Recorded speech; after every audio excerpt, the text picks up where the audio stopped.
इस दुनिया में असंभव कुछ भी नहीं है। हम वो सब कर सकते हैं जो हम सोच सकते हैं, और हम वो सब सोच सकते हैं जो हमने कभी सोचा नहीं था। जीत की खातिर एक जुनून होना चाहिए, जिसमें उबाल हो वो खून होना चाहिए। आसमान भी आएगा ज़मीन पर, बस इरादों में जीत की गूंज होनी चाहिए। Hello friends, I am Kunal Sharma. In last video, we had discussed about introduction of living worlds, living organisms, and non-defining properties. Today we are going to discuss about defining property. Defining property क्या होती हैं, कौन कौन सी होती हैं। मैंने आपको last video में भी बताया था कि डिफाइनिंग प्रॉपर्टी और नॉन डिफाइनिंग प्रॉपर्टी में क्या डिफरेंस होता है। डिफाइनिंग प्रॉपर्टी वो प्रॉपर्टी होती है जो अपनी जो प्रॉपर्टी हो उसको कम्प्लीटली डिस्क्राइब करे, उसका कोई भी एक्सेप्शन ना हो। वो बताएं कि हाँ ये पर्टिकुलर प्रॉपर्टी इन चीज़ों के अलावा और कोई शो नहीं करता है, उस चीज़ को हम बोलते हैं डिफाइनिंग प्रॉपर्टी। अब डिफाइनिंग प्रॉपर्टी में जनरली आती हैं सेलुलर ऑर्गेनाइजेशन, कॉन्शियसनेस, मेटाबॉलिज्म। अब बात करते हैं सेलुलर ऑर्गेनाइजेशन की, जो हमारी फर्स्ट डिफाइनिंग प्रॉपर्टी होती है। सेलुलर ऑर्गेनाइजेशन, देखो सारे जो भी लिविंग ऑर्गेनिज्म होंगे, चाहे कोई भी लिविंग ऑर्गेनिज्म हो, वो सेल से मिलके बना हुआ होगा। सेल या तो यूनिसेलुलर होगा या मल्टी सेलुलर होगा। यूनिसेलुलर सिंगल सेल्ड ऑर्गेनिज्म, जिसमें सिर्फ एक ही सेल होती हो, उनको हम बोलते हैं यूनिसेलुलर ऑर्गेनिज्म। मल्टी सेलुलर, जिनमें एक से ज़्यादा सेल होती हो, उनको हम बोलते हैं मल्टी सेलुलर ऑर्गेनिज्म। जो सेल होती है हमारी बॉडी के अंदर, वो जनरली सिंथेसाइज होती है, बनी हुई होती है प्रोटोप्लाज्म से।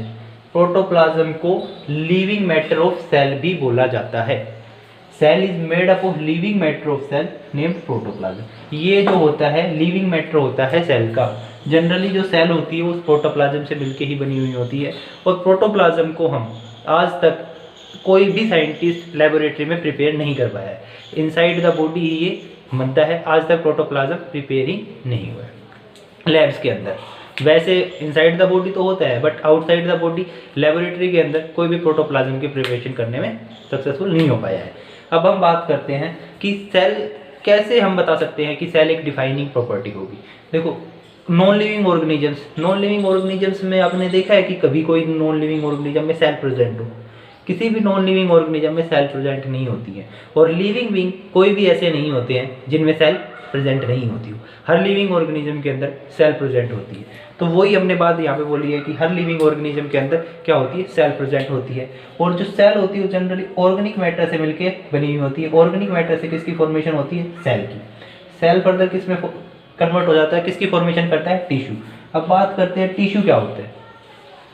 It is a group of two or more than two cells, these cells either similar kind or different kind। ये ग्रुप होता है दो या दो से ज़्यादा सेल्स का।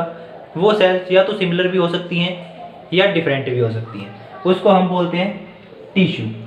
टिश्यू अब ह्यूमन बॉडी के अंदर मेनली 4 टाइप के टिश्यू होते हैं। सबसे पहला squamous tissue, connective tissue, muscular tissue, nervous tissue. ये 4 टाइप के जो टिश्यू होते हैं ह्यूमन बॉडी के अंदर पाए जाते हैं, और ये ग्रुप ऑफ सेल्स होते हैं। उसके बाद बात करते हैं टिश्यू से जनरली फॉर्मेशन होती है किसकी, ऑर्गन की। ऑर्गन बॉडी के अंदर ऑर्गन क्या होता है, ऑर्गन पहले तो सिंपल सी बात है, ग्रुप होता है टिश्यूज का।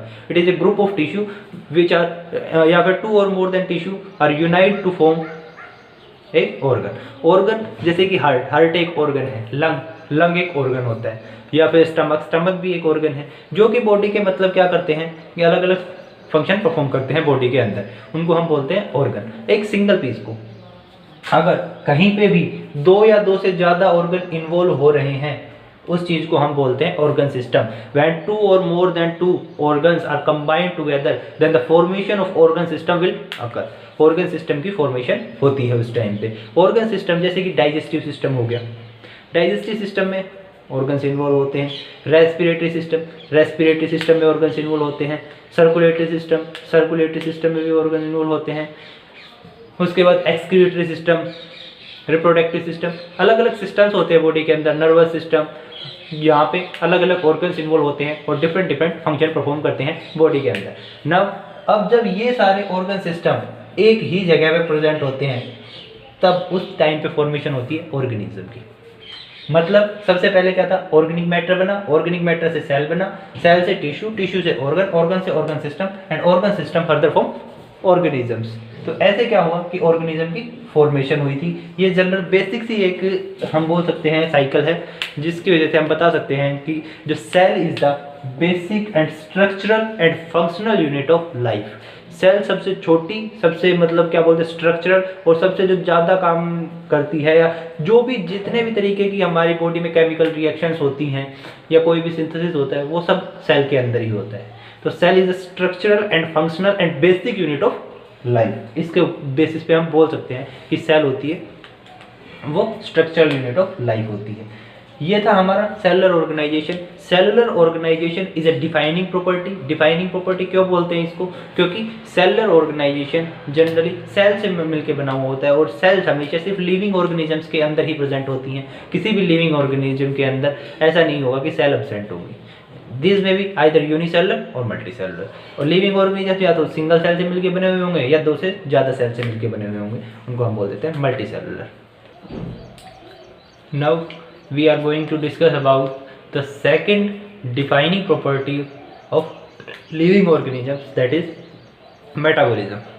मेटाबॉलिज्म की बात करते हैं कि मेटाबॉलिज्म रियल में क्या है। जितनी भी तरीके की, चाहे कोई भी किसी भी तरीके की केमिकल रिएक्शंस हमारी बॉडी के अंदर होती हैं, उनका जब सम कर दिया जाता है उसको बोलते हैं हम metabolism. It is a sum of all the different kinds of reaction occur inside the body of living organism is called metabolism.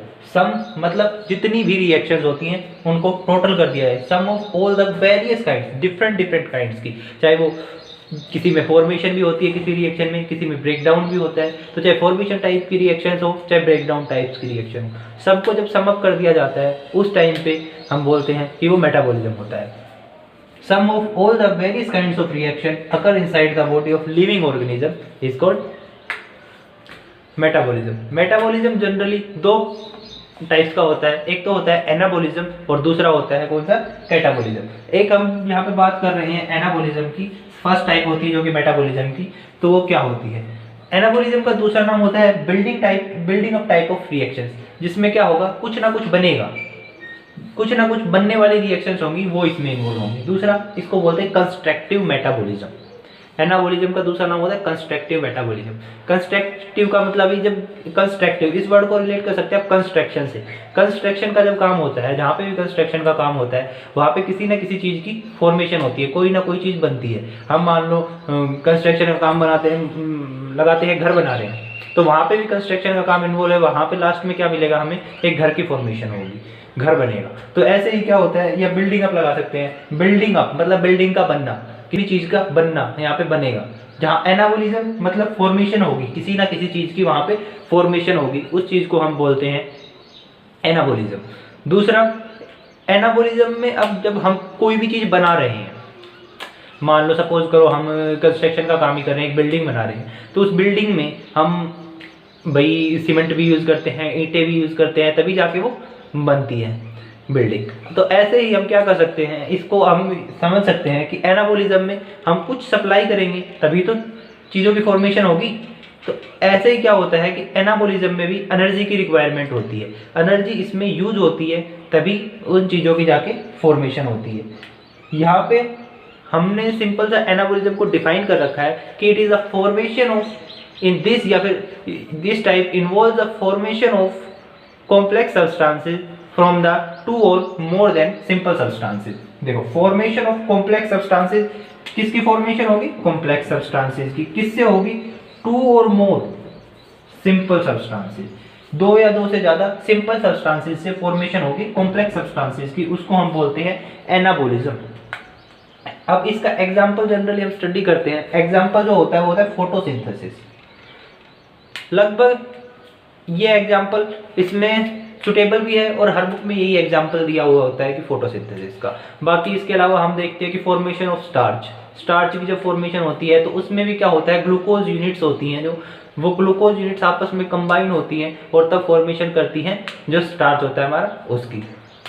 हम बात कर रहे हैं अब यहाँ पे फॉर्मेशन ऑफ ग्लूकोज की फॉर्मेशन कैसे होती है, फोटोसिंथेसिस प्रोसेस कैसे होती है। फोटोसिंथेसिस प्रोसेस में जनरली कार्बन डाइऑक्साइड कि 6 मॉलिक्यूल कार्बन डाइऑक्साइड के और 6 मॉलिक्यूल वाटर के इन्वॉल्व होते हैं। जब इनको एनर्जी दी जाती है, एनर्जी क्या की जाएगी, इसमें सप्लाई की जाएगी in the help of sunlight की हेल्प से और क्लोरोफिल की प्रेजेंस में ये किसकी फॉर्मेशन करते हैं, कॉम्प्लेक्स मॉलिक्यूल जिसको हम बोलते हैं ग्लूकोज, उसकी फॉर्मेशन करते हैं। देखो कार्बन डाइऑक्साइड और वाटर दोनों सिंपल मॉलिक्यूल्स हैं, इन्होंने एक बड़े मॉलिक्यूल की फॉर्मेशन कर ली जिसका नाम है ग्लूकोज, जो कि एक बहुत ही बड़ा मॉलिक्यूल हो जाता है। और साथ में ये रिलीज क्या करेंगे, ऑक्सीजन गैस जो कि लिविंग ऑर्गेनिजम्स यूज करते हैं सांस लेने के लिए, रेस्पिरेशन के लिए। वो ये जो ऑक्सीजन है, ये जो लिविंग ऑर्गेनिजम्स यूज करते हैं, ये फर्दर किस में इन्वॉल्व हो जाती है, रेस्पिरेशन में, और रेस्पिरेशन में भी ये फंक्शन परफॉर्म करती है जो हमारे, या फिर लगा सकते हैं जो कैटाबोलिज्म होता है, जो भी कैटाबोलिक टाइप ऑफ रिएक्शंस होती है उनमें ये ऑक्सीजन यूज होके अपना रोल प्ले करती है। चलिए अब आप हम देखते हैं जो हमारी जो सेकंड टाइप ऑफ रिएक्शंस होती हैं मेटाबॉलिज्म की, वो कौन सी होती हैं। जो सेकंड टाइप ऑफ रिएक्शन हमने बताई है अभी कि मेटाबॉलिज्म 2 टाइप का होता है, एक तो होता है एनाबॉलिज्म, दूसरा होता है कैटाबॉलिज्म। हम जनरली बात कर रहे हैं यहाँ पे, अब फर्स्ट तो हमने डिस्कस कर लिया एनाबॉलिज्म, अब हम बात करने वाले हैं कैटाबॉलिज्म की, कि कैटाबॉलिज्म क्या होता है, second type of metabolism. Catabolism में क्या होगा कि कॉम्प्लेक्स सब्सटेंस, सपोज करो ये कोई कॉम्प्लेक्स सब्सटेंस है, ये किस में ब्रेक होगा, सिंपल सब्सटेंस में।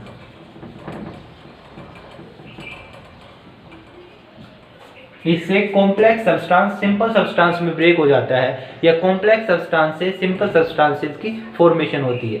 एक कॉम्प्लेक्स सब्सटेंस 2 या 2 से ज्यादा सिंपल सब्सटेंस की फॉर्मेशन कर सकता है।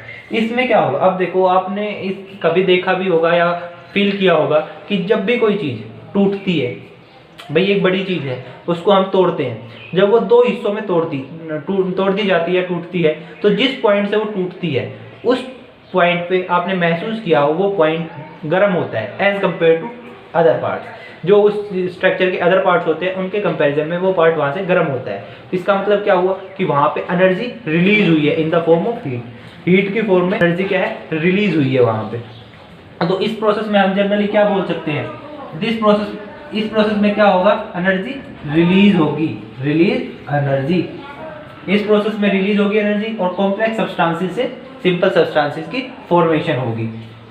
अब इसका दूसरा नाम होता है, कैटाबॉलिज्म का दूसरा नाम क्या था, देखो एनाबॉलिज्म का दूसरा नाम था हमारे पास building up type of reaction या फिर कंस्ट्रक्टिव मेटाबॉलिज्म। क्यों, क्योंकि उसमें कुछ चीजें बन रही थी। अब इसका दूसरा नाम क्या होगा कैटाबॉलिज्म का। कैटाबॉलिज्म जनरली रिएक्शंस इन्वॉल्व कौन सी करता है, break down type of reaction, ठीक है। और दूसरा ये वो कंस्ट्रक्टिव था, तो ये कौन सा होगा, डिस्ट्रक्टिव, जिसमें क्या होगा, टूटेगा कुछ ना कुछ चीज, तो इसको हम बोलते हैं डिस्ट्रक्टिव मेटाबॉलिज्म। ये होता है डिस्ट्रक्टिव मेटाबॉलिज्म। अब इसका एग्जांपल, सबसे सुटेबल एग्जांपल इसका जो बैठता है, वैसे तो और भी एग्जांपल होते हैं कि भाई स्टार्च का ब्रेकडाउन हो रहा है, बट हम इसी रिएक्शंस को उल्टा कर देते हैं, इसी रिएक्शन को उल्टा करते हैं कि भाई क्या होगा, रेस्पिरेशन प्रोसेस होगी। जब रेस्पिरेशन प्रोसेस होती है, हम बात कर रहे हैं जब रेस्पिरेशन प्रोसेस होती है, तो रेस्पिरेशन प्रोसेस में क्या होता है जनरली कि ग्लूकोज होता है, हमारा जो ग्लूकोज होता है वो ब्रेक डाउन होता है ऑक्सीजन की हेल्प से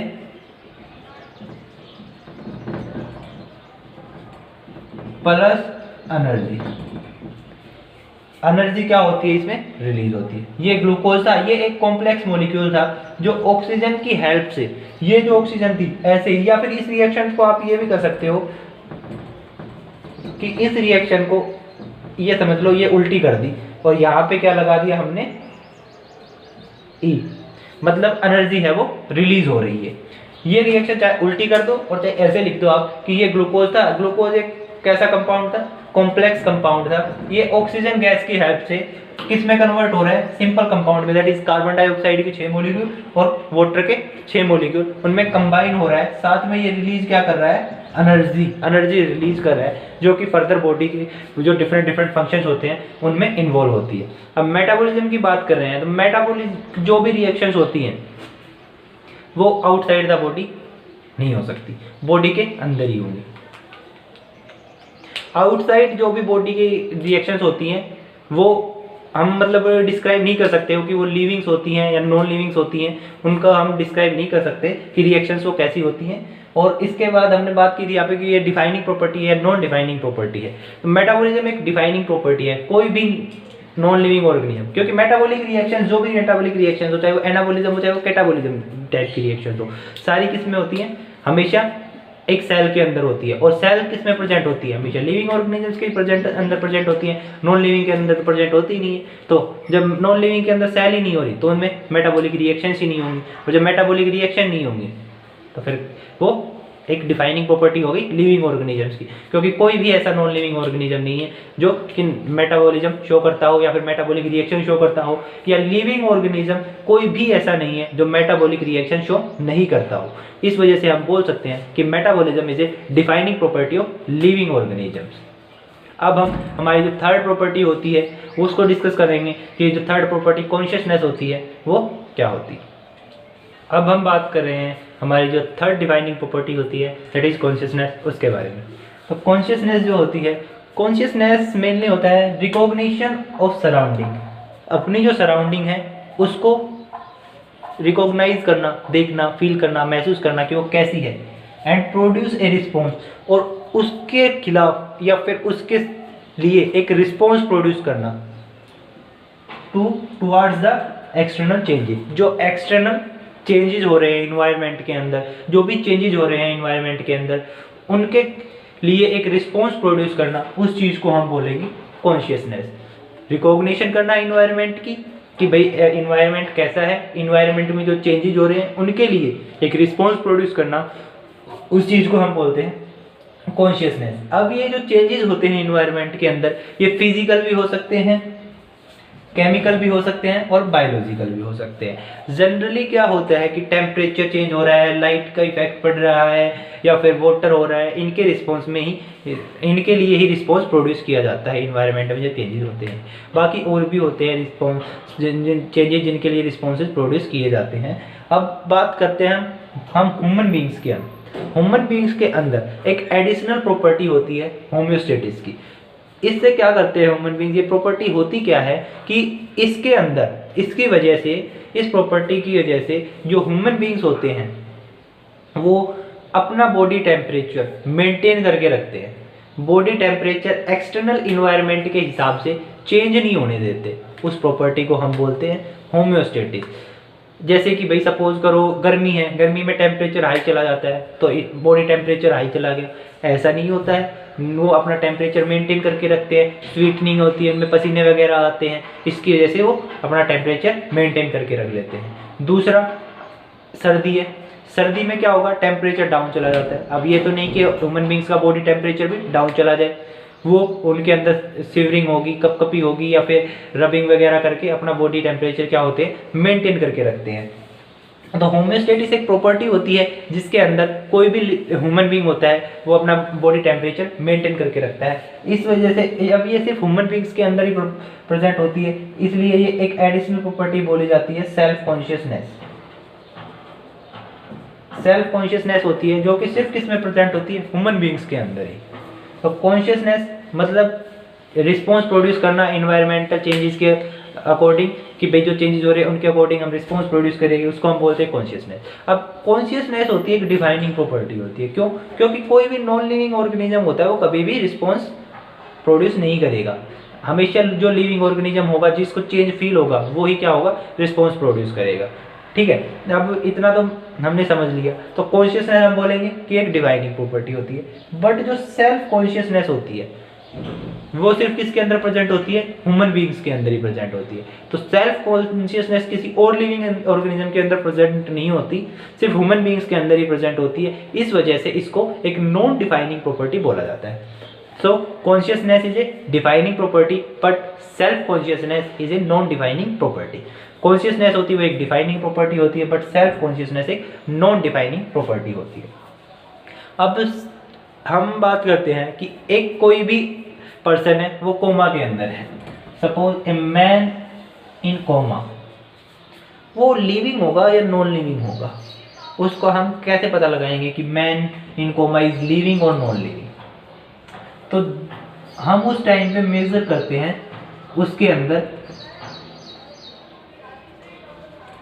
कॉन्शियसनेस कितनी है, उस टाइम उस पर्सन के अंदर कॉन्शियसनेस कितनी है, कितनी % कॉन्शियसनेस है, वो सब चीज़ें हम मेज़र करते हैं। कॉन्शियसनेस मेज़र करेंगे, उसके बेसिस पे हम बताएंगे कि वो पर्सन लिविंग है या नॉन लिविंग है। अमाउंट ऑफ कॉन्शियसनेस चेक करते हैं। अमाउंट में ये नहीं सोच लेना कि भाई एक ये चेक करेंगे कि भाई 1 kg कॉन्शियसनेस है, 2 kg कॉन्शियसनेस है।